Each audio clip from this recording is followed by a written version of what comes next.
요한복음 12장 28절에 30절을 이제 보겠습니다. 아버지시여 아버지의 이름을 영화롭게 하옵소서라고 하니 그때 하늘에서 음성이 나기를 내가 그 이름을 영화롭게 했고 또다시 영화롭게 하리라고 하시더라. 그때 곁에 서서 그 음성을 들은 무리가 말하기를 천둥 소리였다고 하고 또 어떤 사람들은 천사가 그에게 말한 것이라고도 하더라. 예수께서 대답하여 말씀하시기를 이 음성은 나 때문에 나는 것이 아니라 너희를 위하여 나는 것이라 이렇게 말씀을 하고 있습니다. 오후의 주제는 하늘에서 들려온 음성들입니다. 하늘에서 들려온 음성들입니다. 하늘에서 들려온 음성들입니다. 예수 그리스도께서 이 땅에 오신 이후에 모두 3번에 걸쳐서 하늘에서 음성이 들려왔어요. 처음에는 주님께서 요르단강에서 침례인 요한에게 침례를 받으신 직후에 이 음성이 들려왔고, 두 번째는 변형산에서 모세와 엘리야와 대화할 때 음성이 들려왔고, 세 번째는 바로 본문 요한복음 12장 28절 30절에서 갈보리 십자가 죽으심을 앞두고 고뇌에 찬 이 기도를 하고 계실 때에 음성이 들려왔는데, 공통점이 있다면 이 세 가지 음성 모두가 그분의 죽으심과 관련이 있는 사건들이에요. 첫 번째 사건은 침례에 순종하심으로써 그분의 죽으심을 상징하는 것이었고, 두 번째 사건도 변형산에서 모세와 엘리야가 영광 중에 주님과 함께 나타나서 주의 죽으심에 관한 이야기를 나눌 때였었고, 세 번째 사건도 주님께서 갈보리 십자가의 죽으심을 맞으시면서 하늘에서 들려온 음성입니다. 첫 번째 음성은 여러분들 마태복음 3장을 잠깐 보겠습니다. 마태복음 3장 13절에서 17절을 봅니다. 마태복음 3장의 13절에서 17절을 보죠. 그때에 예수께서 갈릴리로부터 요단강에 있는 요한에게 오셔서 그에게 침례를 받으려 하시더라. 그러나 요한이 말리며 말씀드리기를 내가 주께 침례를 받아야 할 텐데 주께서 내게로 오시나이까? 라고 하니 예수께서 대답하여 그에게 말씀하시기를 이제 허락하라. 우리가 이렇게 하여 모든 의의를 이루는 것이 합당하니라고 하시니 이에 그가 허락하더라. 예수께서 침례를 받으시고 곧 물속에서 올라오시니 보라 하늘들이 그에게 열리고 하나님의 영이 비둘기같이 내려와 그의 위에 임하심을 보시더라. 보라 하늘에서 한 음성이 있어 말씀하시기를 이는 내 사랑하는 아들이요 그 안에서 내가 기뻐하느라고 하시니라 했습니다. 침례를 받으시고 물속에서 올라오시는 그 순간에 하나님의 음성이 들려왔어요. 주님께서 세상 죄를 제거하시기 위한 어린 양으로서 사역을 수행하기 위한 주님께서 준비 신호의 것이 바로 첫 번째 음성. 요한복음 1장 29절에서 이런 말씀을 하고 있죠. 그 다음날 요한이 예수께서 자기에게 오시는 것을 보고 말하기를 보라 세상 죄를 제거하는 하나님의 어린 양이라. 이렇게 침례 요한이 그분의 신원을 밝히고 있어요. 그런데 이 침례 요한은 자신의 역할을 어디에 한정시켰는가? 이스라엘에게 예수 그리스도를 알리는 전령이에요. 길을 닦아놓는 사람이라 이것이. 이 요한복음 1장 31절을 보세요, 여러분들. 요한복음 1장에 31절을 보겠습니다.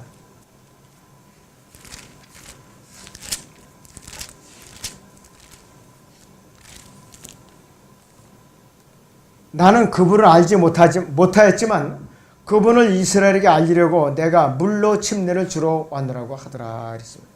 이스라엘에게 예수님을 알리러 온 전령이 누구냐? 바로 침례 요한이라 이것이요. 예수 그리스도께서는 침례 요한의 그 침례 순종하서 그 침례 요한을 통하여 자신을 나타냈어요. 주님께서는 자신을 이스라엘에게 나타내신 방법은 성령님께서 비둘기처럼 그분 위에 임하시는 것이에요. 이 마태복음 3장 16절을 다시 제가 읽어드립니다. 예수께서 침례를 받으시고 곧 물속에서 올라오시니 보라 하늘들이 그에게 열리고 하나님의 영이 비둘기같이 내려와 그의 위에 임하심을 보시더라 그랬습니다. 바로 그분의 신성을 갖다가 확증하는 장면이라 했어요. 그리고 침례 요한은 성령님께서 비둘기같이 내려 머무시는 분이 그분이라고 이스라엘에게 공표를 했다 이것이에요. 하나님의 신격의 삼위가 모두 함께하는 것이 침례를 받는 그 순간이었었어요. 아버지 하나님께서 하늘에서 음성을 이제 내셨고 아들 하나님께서 침례를 받으셨고 성령 하나님께서는 아들 하나님 위에 비둘기처럼 내려오셨어요. 그리고 이는 내 사랑하는 아들이여 그 안에서 내가 기뻐하노라. 이 말씀은 뭐냐겠어요. 예수님께서 다른 사람들과는 달리 독특한 분이에요. 독생자라 사랑하는 아들이라는 말씀은 뭐냐 바로 사랑하는 유일하신 아들이라는 말이에요. 그분은 하나님께서 성령으로 나오셔서 성령으로 나오신 첫째 아들이시고 독생자라고 그랬어요. 하나님께서 성령으로 태어난 많은 아들들이 있어요. 이 시대의 그리스도인들은 다 성령으로 태어난 사람들이에요. 그런데 이들 모두는 예수 그리스도께서 성령으로 출생을 하셨기 때문에 탄생을 하셨기 때문에 성령으로 우리가 거듭나는 것이 가능하다 이것이. 또 그분을 따라서 많은 이 아들들이 하나님으로부터 영적으로 출생을 했지만 모두 영적으로만 하나님께로부터 출생을 했어요. 우리는 육신적으로 여전히 죄의 씨를 물려받은 부모로부터 우리가 출생을 했다 이것이. 그것이 예수님과 우리가 다른 점이라 이것이. 그런데 예수님께서는 아담 안에서 타락한 죄의 피를 물려받은 인간 아버지를 통해서 태어난 것이 아니라 성령님의 씨가 되어서 아버지 없이 어머니의 태만 빌려가지고서 출생을 하셨다 이것이. 그래서 그분은 육신적으로도 성령으로 출생하셨고 완전히 그렇게 출생을 하셨다 이것이. 그러면서 예수님께서 공생의 이제 3년 반 동안에 하늘이 3번 열렸어요. 하늘이. 첫 번째는 언제 열렸는가? 마태복음 3장 17절에서 하늘이 열리면서 음성이 들렸고 그 다음에는 마태복음 17장 5절에서 변화산에서 이 모세와 엘리야가 대화를 나눌 때 한 번 또 하늘이 열리면서 음성이 열렸고 그 다음에 세 번째는 요한복음 12장 그 읽어드린 대로 28절에서 음성이 들리면서 하늘이 열렸어요.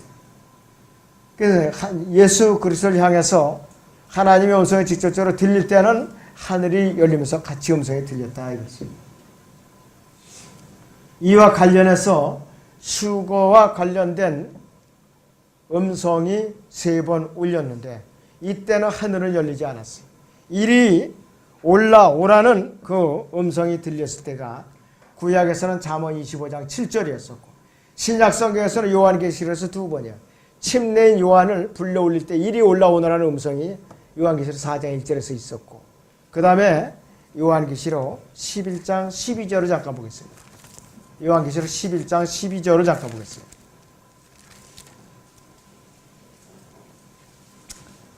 그들이 하늘로부터 나는 큰 음성을 들었는데 그들에게 말하기를 이리 올라오라 하므로 그들이 구름을 타고 하늘로 올라가니 그들이 원수들이 그들을 바라보더라 그랬습니다. 그리고 구약성경 신명기 16장 16절에서는 유대인 남자들로 태어난 사람들은 의무적으로 1년에 3대 절기를 지켰어요. 무교절하고 77절이라는 오순절하고 장막절을 지켰어요. 이 세 개가 이스라엘의 3대 절기인데 이것이 휴거와 또 재림 두 가지와 관련이 있는 절기들이에요. 장막절은 지상재림과 관련이 있는 절기예요. 예수 그리스도께서는 침례 요한의 그 침례에 순종하면서 우리가 이렇게 하여 모든 의를 이루는 것이 합당하니라고 말씀을 하셨어요. 그런데 이 의를 이룬다고 그랬는데 이 의는 뭐냐? 십자가의 의도 아니고 믿음의 의도 아니고 율법의 의라 이것이에요. 이 율법의 이루는 의는 누구만이 이룰 수 있냐면 예수님만이 율법의 의를 이루실 수가 있어요. 인간으로서는 어떤 인간도 불가능하다 그랬어요. 자, 그분께서는 아주 통쾌하게 우리에게 선언을 하고 계세요. 로마서 10장을 잠깐 보겠습니다. 1절에서 4절까지 보세요. 로마서 10장 1절에서 4절을 봅니다. 형제들아 내 마음의 소원과 이스라엘 위에 하나님께 드리는 기도는 그들이 구원받게 되는 것이라. 내가 그들에 대해 증거하는 그들에게는 하나님께 대한 열성은 있으나 지식을 따라되는 것은 아니니라. 이는 그들이 하나님의 의를 모르고 자기들이 의를 세우려 함으로써 그들 스스로 하나님의 의에 복종치 아니하였습니다. 그리스도께서는 믿는 모든 사람에게 의가 되시고자 율법이 끝이 되셨느니라. 율법의 마침표를 찍으신 분이에요. 율법의 의를 이루신 분이에요. 갈보리 십자가 사건을 통해서 하나님만이 가능하신 일이죠. 믿음의 의인은 로마서 1장 16절이나 17절에 와서야 믿음의 의가 나타났다 이것이에요. 보세요. 로마서 1장 16절에서 17절을 봅니다. 내가 그리스도의 복음을 부끄러워하지 아니하노라. 이는 이 복음을 믿는 모든 사람을 구원에 이르기는 하나님의 능력이 됨이라. 첫째는 유대인에게 또한 헬라인에게로다. 이 복음 안에는 믿음에서 믿음에 이르게 하는 하나님의 의가 계시되었으니 기록된 바 의인은 믿음으로 말미암아 살리라 함과 같으니라 그랬습니다. 사도 바울에 의해서 믿음의 의가 나타나기 시작했다 이거지. 예수님께서 이 땅에서 말씀하셨던 때는 아직까지 십자가 사건이 있기 전에 왕국의 상황이에요. 왕국 복음을 전하셨다 이것이. 그때 주님을 그들이 받아들였다면은 이미 이 땅의 지상왕국이 세워지고 통치가 시작이 된데 고부에서 밀려났다 이것이. 예수님께서 아직까지 이 세상 죄인들의 죄를 위해서 죽으시기 전이고 또 이 세상 죄를 제거하는 하나님의 어린 양으로 선포되기도 전에 그 상황이라 이것이. 그런데 요한복음 1장하고요. 마태복음 3장은 전혀 상황이 다른 사건들이에요. 요한복음에서는 침례인 요한이 예수 그리스도가 침례를 받으신 일을 과거 시제로 설명하고 있어요. 과거 시제로. 요한복음 1장 3절, 3, 4절에서는. 그런데 그래서 요한복음 1장 29절은 어떤 것이냐면은 주님께서 침례를 받으시고 시험을 받으시려고 광야로 들어가셔서 40일을 지난 이후에 사건을 묘사하고 있어요. 자, 그리고 이 예수님께서는 침례를 받으시고 즉시 또 광야로 나가셨죠. 그래서 예수님께서는 침례를 받으신 그 다음날 바로 침례 요한을 만나러 간 적이 없어요.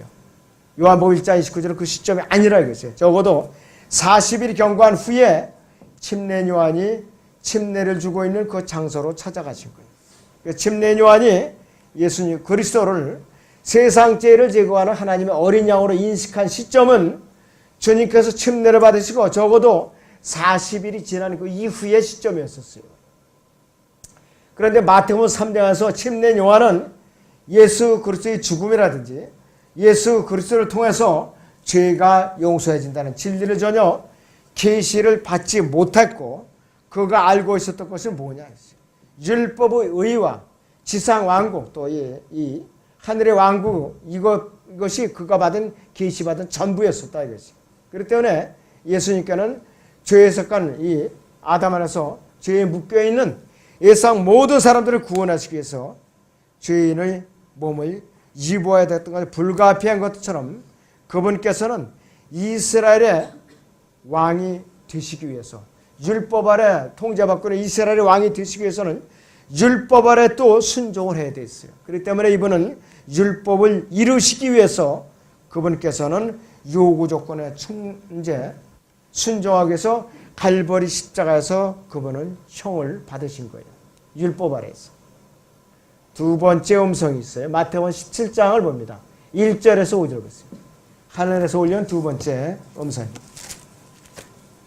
마태복음 17장 1절에서 5절을 보죠.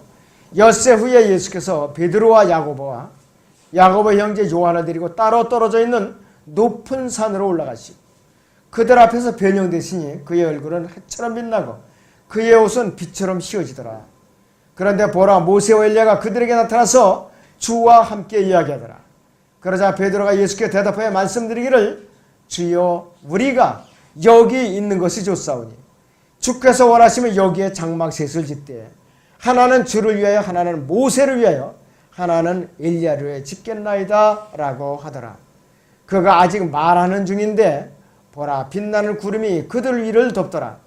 보라 구름 속에서 음성이 있어 말하기를 이는 내 사랑하는 아들이요 그 안에서 내가 기뻐하노니 너희는 그의 말을 들으라 하는지라 이렇게 말씀을 하고 있어요.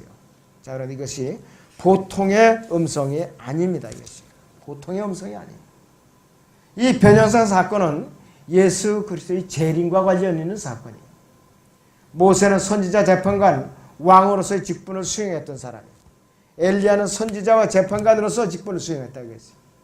이들은 예수님의 지상재림 전에 대환란 기간에 다시 땅으로 내려와서 적그리스도를 대적하고 예언하다가 참수형을 당하게 된다고 했어요. 계시록 11장 사건이 바로 그거죠.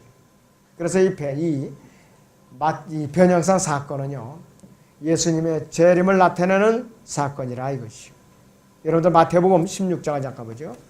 21절부터 28절까지 봅니다. 마태복음 16장 21절에서 28절을 봅니다. 그때로부터 예수께서 자기가 예루살렘에 가야 될 것과 장로들과 대제사장들과 서기관들로부터 많은 고난을 받아야 될 것과 죽임을 당할 것과 셋째 날에 다시 일으켜질 것을 제자들에게 알려주기 시작하시더라. 그때 베드로가 줄을 붙들고 말리기 시작하면서 말하기를 주여 그럴 수 없나이다. 이런 일이 결코 주께 있어서는 아니되옵니다. 라고 하니 주께서 돌아서서 베드로에게 말씀하시기를 사탄아 내 뒤로 물러가라. 너는 나에게 걸림이 되노도다. 이는 내가 하나님의 일들을 생각하지 않고 사람의 일들을 생각함이라고 하시더라. 그때 예수께서 제자들에게 말씀하시기를 누구든지 나를 따라오려거든 자기를 부인하고 자기 십자가를 지고 나를 따르라 그랬습니다. 누구든지 자기 생명을 구하고자 하면 잃을 것이요 누구든지 나를 위하여 자기 생명을 잃으면 얻으리라. 사람이 온 천하를 얻고도 자신의 혼을 잃는다면 무슨 이익이 있겠느냐. 또 사람이 자기 혼을 무엇과 바꾸겠느냐 이것이에요. 아까 모친님도 질문이 영접했지만 사람의 혼은 억만금을 주고도 바꿀 수가 없어요. 가치로 환산이 안 된다 이것이에요. 이 세상에 아무리 큰 재벌일지라도 미국에는 빌 게이츠가 재벌이라고 그러죠. 우리나라는 이건 씨가 재벌이라고 그러죠. 아무리 그 사람들이 돈이 많고 그럴지라도 그 혼을 그 사람들이 돈 주고 바꾸겠는가. 자기 혼하고 바꿀 수가 없어요. 아무리 많은 재산을 털어놔도 그만큼 소중한 것이에요. 혼의 가치는 돈으로 환산이 안 된다 이것이에요. 그런데 그것을 잠시라도 잊어서는 안 돼요. 27절에서 28절을 봅니다. 이제 인자가 자기 아버지의 영광으로 자기 천사들과 함께 오리니 그때 그가 각자에게 그들이 행한 대로 상 주실 것이라. 진실로 내가 너에게 말하는 여기 서 있는 사람들은 몇천 인자가 그의 왕국으로 오는 것을 볼 때까지 죽음을 맛보지 아니하리라고 하시더라 그랬습니다. 그래서 21절부터 28절까지가 예수 그리스도의 죽으심과 부활과 그분의 영광스러운 재림에 대해서 자세하게 다루고 있다 이것이. 21절은 그분의 죽으심과 부활을 다루고 있고 24절에서 26절에서는 그분께서 이 땅에 계시지 않는 동안에 제자들이 어떻게 해야 되는가 그들이 취할 태도에 대해서 말씀하고 있고 27절에서 28절까지는 그분의 영광스러운 재림에 대해서 묘사하고 있는 것이에요. 특히 마태복음 11장 28절에서는 진실로 내가 너에게 말하노니 이랬어요. 여기 서 있는 사람들 몇천 인자가 그의 왕국으로 오는 것을 볼 때까지 죽음을 맛보지 아니하리라 이렇게 말씀하셨어요. 예수님께서 자신의 약속을 지키기 위해서 마태복음 17장에서 영광의 재림의 모습을 일부러 보여주신 거예요. 제자들에게. 증거로 보여주셨다 이것이.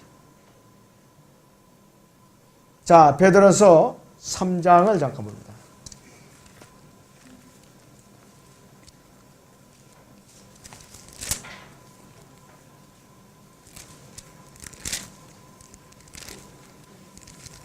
베드로 후서 3장입니다. 베드로서 3장 8절을 보죠.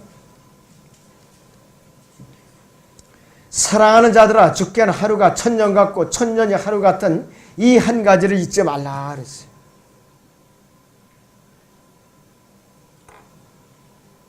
인류 역사 7천년간의 기간의 모습을 보여주죠. 그래서 엿새 후에라는 말이 거기서 이제 나오는데 일주일이란 7일이라는 의미예요. 예수님께서 인류 역사 재창조 6천년 지난 이후에 재림하신다 이거지. 그래서 이 예수님께서는 7천년째 이 땅에다가 바로 왕국을 세우신다 그랬죠. 왕국을. 그런데 이 천년 왕국은요 그냥 단절되는 것이 아니고 영원하고 그냥 바로 연결돼요. 백보자식바로 같이 영원하고 바로 연결된다 이거죠. 그 천년왕국에서 유업을 받은 사람들은 어디까지 가느냐? 영원으로 바로 가져가요. 그 유업을. 그냥 거기서 마감하는 게 아니에요. 영원으로 바로 가져가요. 그렇기 때문에 이 땅에서 고난의 훈련을 우리는 잘 받아야 돼요. 그럭저럭 차일피일 몸만 왔다 갔다 교회에 몸만 왔다 갔다 하고 자기 이 속에 따라 살면은 영원에 가서까지도 유업이 시원치 않아요. 너무 심각한 문제예요. 이것을 알아차리는 사람들은 극소수에 불과합니다. 아무리 알아차려도. 자기가 필요할 때만 와요. 성경 공부 시간에 왜 안 오냐고. 왜 아침에 10시 성경 공부 안 오더라고요. 뭐. 이거 대단히 잘못된 자세들이에요. 시정해야 되는 문제예요. 배우지 않고 자기가 안다는 것은 거짓말이죠. 이 배우는 자체도 주님께 순종하면서 주님의 길을 따라가는 길이에요. 여러분들 그걸 아셔야 된다 이것이죠. 자, 그래서 이 땅엔 앞으로 백보자 심판이 이제 천년왕국의 백보자 심판이 있은 후에는 영원으로 이어지는 것이에요. 그리스도의 심판 속에서 상급과 유업을 받은 사람은 영원히 그것을 가지고 간다 이것이 영원히.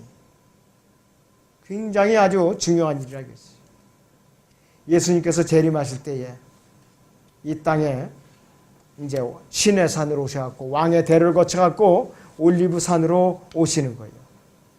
재림에 예수님께서 재림하실 때 예루살렘에서 동편문으로 들어올 때까지 그 재림의 경로가 이스라엘 백성들이 출애굽했던 경로하고 똑같아요.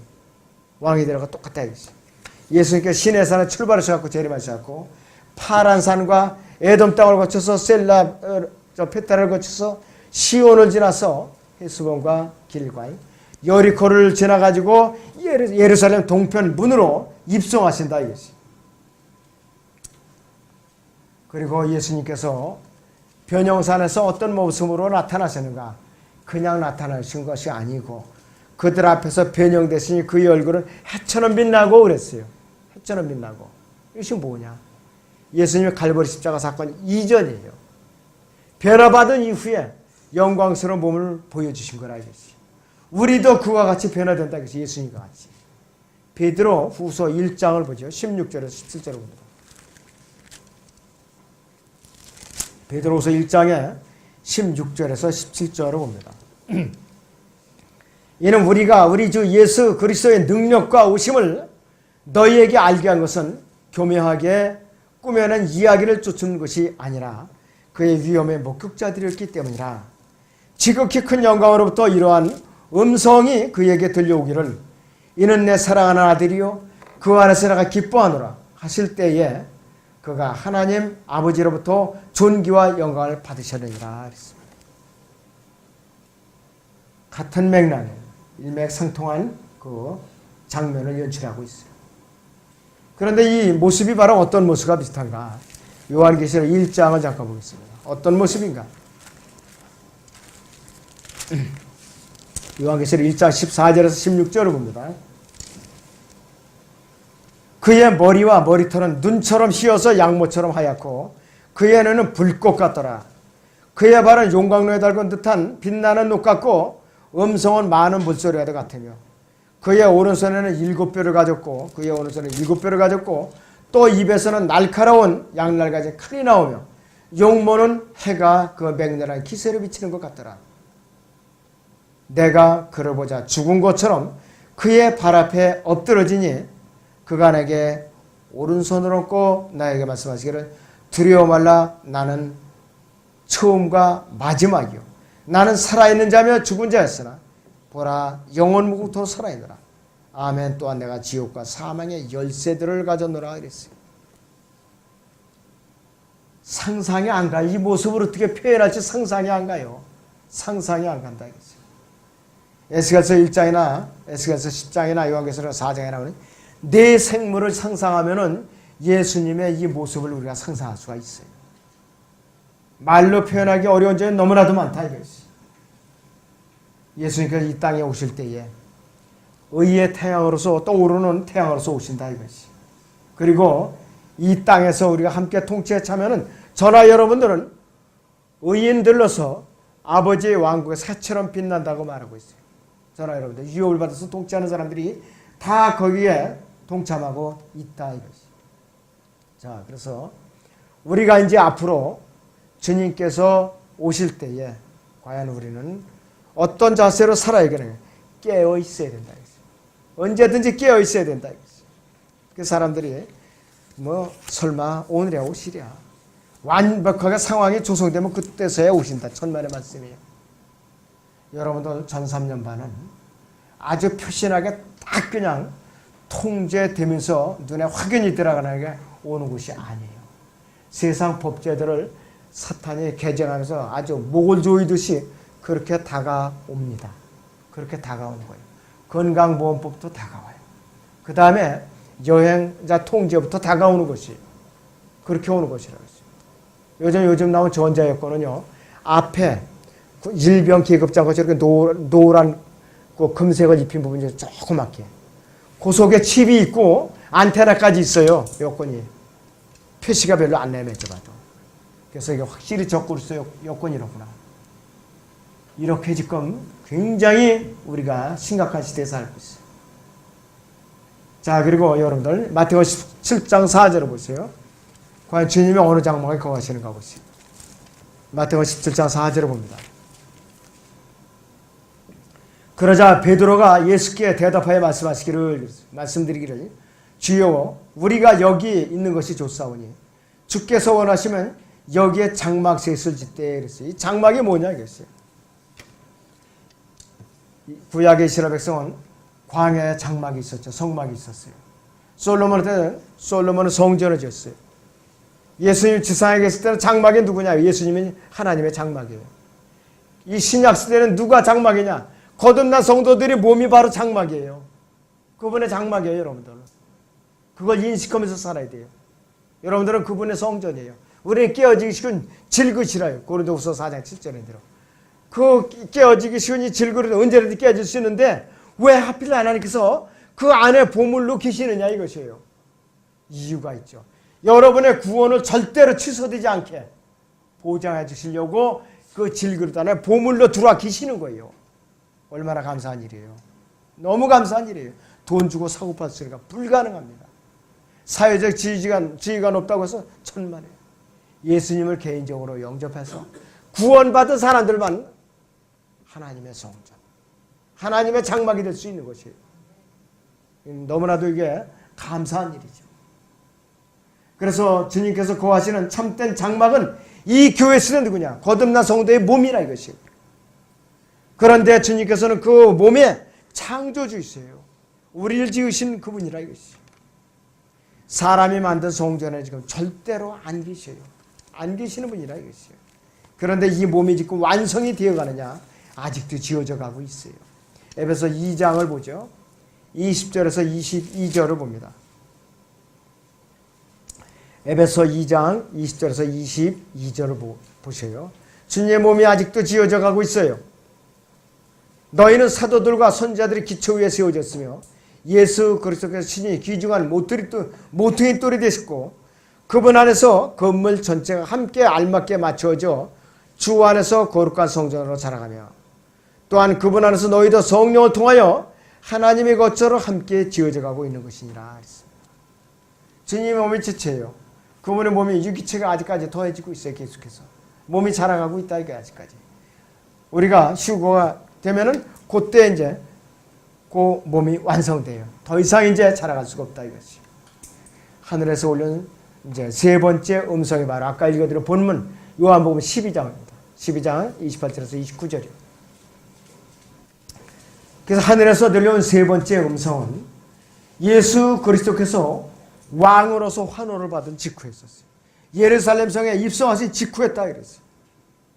자, 그래서 십자가에 달리신 예수 그리스도의 머리에도 이 사람은 유대인들이 왕 예수라고 빌라도가 써서 그것도 붙였어요. 빌라도가 이방인 총독이 그렇게 붙였다 이거예요. 유대인들이 붙인 것이 아니고 예수 그리스도의 죽으심을 고 하나님의 영광이었기 때문에 그분의 죽으심과 관련한 일이 있었을 때 하나님의 음성이 하늘에서 내려온 것이. 자, 거기 요한복음 12장 28절을 보세요. 다시 요한복음 12장 28절을 보세요. 아버지시여 그랬어요. 아버지의 이름은 영원하게 없었어라고 하니 그때 하늘에서 음성이 나기를 내가 그 이름을 영화롭게 했고 또다시 영화롭게 하리라고 하시더라 그랬어요. 영화롭게 하고 또 영화롭게 하리라고 하셨어요. 갈보리 십자가 사건 이후에 일어난 일까지 말씀을 하신 거라 이것이. 그래서 주님께서는 아버지의 이름을 영화롭게 해드리기 위해서 이 땅에 오셨고 그분의 그 영화롭게 해드리는 게 뭐냐, 갈보리 십자가 제물로 드려주셔서 이 세상 모든 죄인들은 용서해놓고 하나님의 형상을 되찾을 수 있게끔 길을 열어놓으신 것이 바로 그분의 뜻이었다 이것이.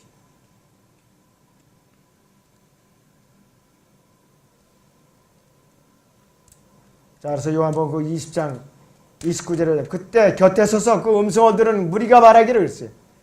천둥 소리였다고도 하고 또 어떤 사람들은 천사가 그에게 말한 것이라고도 하더라 이렇게 말씀하고 있어요. 그래 하늘에서 들려온 하나님의 음성을 이 구원받지 못한 자들은 천둥 소리를 듣는 거예요. 천둥 소리로. 예수 그리스도께서 이 땅에 성도들을 데리러 오실 때 휴거 때도 마찬가지예요. 천둥 소리로밖에 안 들을 거예요. 어디 코발트 폭탄 터지는 소리, 천지개벽이 일어났다. 그 정도로밖에 알아듣지 못하지요. 자, 앞으로 네 번째 음성이 기다리고 있어요. 미래일. 앞으로 하늘에서 들려온 네 번째 음성이 기다리고 있어요. 일단은 여기 요한복음 12장 30절을 봅니다. 요한복음 12장 30절에 예수께서 대답하여 말씀하시기를 이 음성은 나 때문에 나는 것이 아니라 너희를 위해 나는 것이라고 말씀하고 있어요. 예수님께서 하나님의 음성이 하늘에서 들려오지 않더라도 늘 그분의 음성을 들을 수 있는 분이죠. 그러나 이 음성은 예수 그리스도를 위한 것이 아니라 사람들을 위한 것이라고 했어요. 그런데 앞으로 하늘에서 들려올 네 번째 음성은 누구를 위한 것이냐? 이 시대의 성령으로 거듭난 들림받을 그리스도인들을 위한 음성이에요. 데살로니가 전서 4장 봅니다. 14절에서 17절을 보죠. 예수께서 죽었다가 다시 살아나신 것을 우리가 믿는다면 그와 같이 하나님께서는 예수 안에서 잠든 자들도 그와 함께 데리고 오시리라. 우리가 주의 말씀으로 너희에게 이것을 말하노니 주께서 오실 때까지 살아남아 있는 우리가 잠들어 있는 자들보다 결단코 앞서지 못하리라. 주께서 호령과 천사장의 음성과 하나님의 나팔 소리와 함께 하늘로부터 친히 내려오시리니 그러면 그리스도 안에서 죽은 자들이 먼저 일어나고 그리고 나서 살아남는 우리도 공중에서 주와 만나기 위하여 그들과 함께 구름 속으로 끌려 올라가리니 그리하여 우리가 영원히 주와 함께 있으리라. 이렇게 약속을 하고 있어요. 우리는 지금까지 주님께 들려줬던 모든 것은 다 이제 과거로 하고 앞으로 들려올 이 음성을 들어야 된다 이것이에요. 못 듣는 사람은 아무리 자기가 뭐 복음 많이 전하고 많은 사람들 주님 영접하게 했다 해도 안 들리면 그 사람은 틀린 거예요. 하나님이 내가 아니라는 소리죠. 결국은 대화 라인이 남아야 된다 이것이에요. 아무쪼록 여러분들 꼭 저는 여기 계신 분 중에 빠지는 사람이 없을 것으로 바라면서 지금 이 말씀을 전하는 것이에요. 꼭 여기서 우리는 그 데살로니가서 4장 16절을 다시 보세요. 우리는 어떤 음성들을 들어야 될까? 주께서 호령과 천사장의 음성과 하나님의 나팔 소리와 함께 하늘로부터 친히 내려오시리라. 우리는 이 세 가지 소리를 구분할 시간적 여유가 있는가 없는가? 없어요. 너무 순식간에 울려지는 음성이기 때문에 우리는 구별을 할 수가 없어요. 다만 이름을 부르는 소리는 우리가 들리겠죠. 각자 누구 올라오라고. 이 세 가지 음성을 뚜렷하게 자세하게 음미하면서 들을 시간은 없어요. 우리가. 너무 급박한 시간이기 때문에. 아무쪼록 여기 있는 분들은 앞으로 하늘에서 들려올 그 음성을 꼭 들으시고 다 같이 꼭 여러분들 끌려 올라가시기를 주님의 이름으로 축원합니다.